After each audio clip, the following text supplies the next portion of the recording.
Duygularımı duymağa, söylemeyin kuymağa. Özün gelay söyleyim, yüreğimi almağa. Yanağın minderin ara, öpüyün tayın yanmağa. Karar tapman, gece yatman, yaz yan sana. Kuytuyan gelsen yana, elime elim koymağa. Duyduruyun çın sevimi, sevgilim sana. Kuytuyan gelsen yana, eline elim koymana. Duyduruyun çın sevimi, sevgilim sana. Seret, fikir et, birazın oturdu.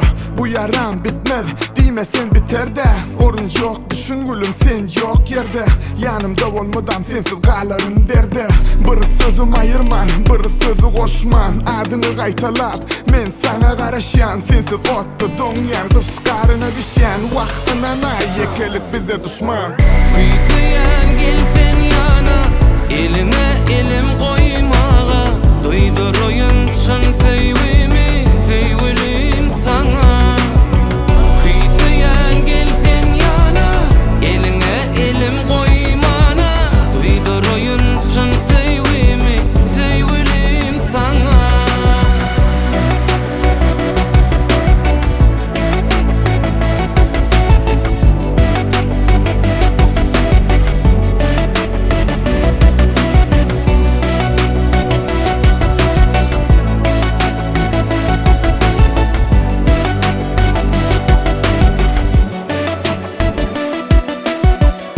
Bayan saçın yellen, öresi gel ya yellem.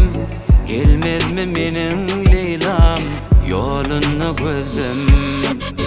Yanağın minderin ara, öpüyün tayın yanmağa. Karar tapman, gece yatman, yaz yan sana. Ol iyiceden erip yazılan bilim. Dine sen hakta arzu hiyalim. Gelecekte meyve verecek nahalım. Yılgıran mahalın yat ya menin kaharım. Sen kimin terinin tapılmaya besi. Sana verilen